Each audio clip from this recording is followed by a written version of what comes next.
मान बनाया, सर्विस लगाई, नौकरी लगाई, बाहर शहर में भेज दिया, और बाद में जब तुम्हारा संबंध का समय आया तो तुमने अपने माँ बाप के चेहरे पर कालिक पोंछ दी और तुम चले गए शादी करने के लिए। कम से कम एक नियम तो होना चाहिए कि जिस माँ की कोख से तुम निकले हो, जिस माँ ने तुम्हें गोदी में रखा है, जिस बाप ने अपनी पूरी पूंजी तुम्हारे परवरिश में लगा दी, तुम्हारी एक खुशी में क्या तुम्हारे माँ बाप शामिल नहीं हो सकते? क्या माता पिता नहीं हो सकते? घर को होटल मत बनाओ। घर होटल नहीं है कि यहां बड़े होगे और बाद में मन का करोगे, नहीं। प्रत्येक बेटी को नियम लेना चाहिए, चाहे किसी भी कॉलेज में पढ़े हो, किसी भी स्कूल में पढ़े हो, कितनी भी उच्च पद पर बैठकर तुम नौकरी कर रहे हो, पर कितने भी तुम्हारे फ्रेंड बन जाएं, कितने भी दोस्त बन जाएं, किसी की बॉडी देखकर, किसी की गाड़ी देखकर और किसी विधर्मी के चक्कर में ना आकर निर्णय देना कि शादी तो मैं अपने माँ बाप के कहने पर करूंगी, चाहे कुछ भी कर दो।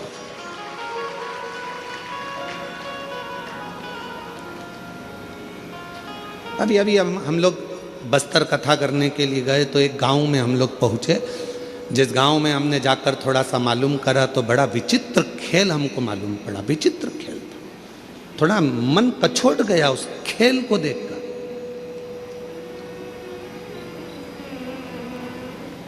कि गांव की साधारण बेटियों को सामान बेचने के बहाने साइकिल पर, मोटरसाइकिल पर सामान रखते हैं, तिलक लगाते हैं, कंठी पहनते हैं, सामान बेचने के बहाने आते हैं और गांव की भोली भाली बेचारी बेटियों को अपने झांसे में लेकर उससे विवाह कर लेते हैं, और बाद में लव जिहाद तो करा ही करा, पर साथ में लैंड जिहाद भी करा, उसको अपना बना लिया, और उसकी जो प्रॉपर्टी थी, उसकी जो जमीन थी, उसको भी अपना बना लिया। ये भी चल रहा है।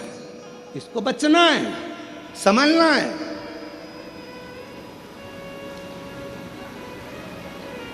वो लव जिहाद का शिकार तो हुई, सामने लैंड जिहाद का भी शिकार हो रही है। पूरी भूमि चली गई, पृथ्वी चली गई। वो किसान माँ बाप के पास में तो 2 एकड़ 1 एकड़ जमीन थी, जो गांव में छोटा सा एक रकबा था जिसमें वो धान बोता था, खाता था, वो भी ले गया। और अब वो बेचारा किसान खेत में जाके कोर्ट में केस लड़ रहा है। समझिए, सावधान इंडिया, सावधान मेरे छत्तीसगढ़ की जीजियों, सावधान। भले तुम में छत्तीसगढ़िया सबले बढ़िया, जय जोहार। तुम में वो बल है, एक अंदर से संकल्प लो कि हम, हमारे घर की बेटियां संकल्प ले कि कभी भी हम हमारे माँ बाप को धोखा नहीं देंगे, हम हमारे माँ बाप को कन्यादान का मौका देंगे। सावधान, बहुत जरूरी है।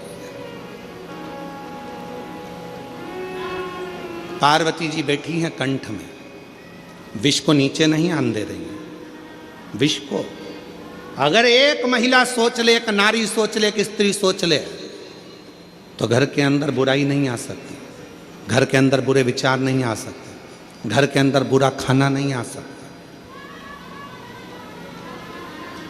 घर के अंदर बुरा खाना नहीं।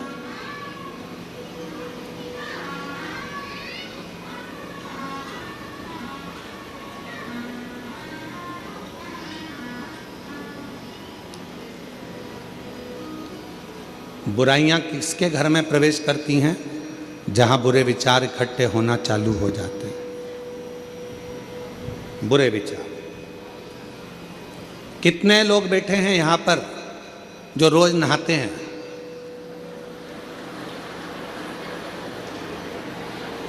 अरे हाथ तो उठाओ।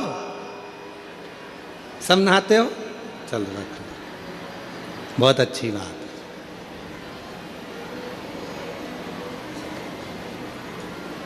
कितने लोग बैठे हैं यहाँ पर जो रोज साबुन लगा के नहाते हैं? सभी साबुन लगा के नहाते हो? नहा दो, रखिए। काय के लिए नहाते हो? कोई ने तुमको नहाने का बोला? जम के बोलो नहीं। नहा क्यों रहे हो? शरीर पे गुरुजी मेल जम जाएगा। एक दिन नहीं नहाएंगे फिर मेल जमेगा, 2 दिन नहीं नहाएंगे फिर मेल जमेगा, 3 दिन नहीं नहाएंगे फिर मेल जमेगा। इतना मेल जम जाएगा तो जरा सा पानी डले ने यूं रगड़ो तो बत्ती बत्ती निकले, बत्ती बत्ती ऐसी। और इतना मेल जम जाए तो यहाँ रगड़ो नहीं तो ही बत्ती दिखे दादा, तो ही बत्ती। इसलिए नहाना बोलो बोलो जरूर।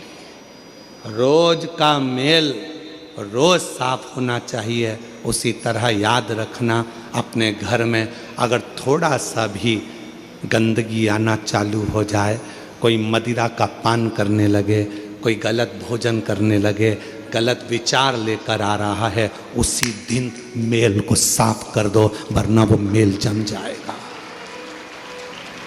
मेल जम जाएगा, वो मेल जमेगा। काय से आए हो आप लोग यहाँ पर कथा सुनने के लिए? पैदल, मोटरसाइकिल से, 4 व्हीलर गाड़ी से, बस से? बोलो तो जम के। मान लो बीच में मोटरसाइकिल खराब हो गई,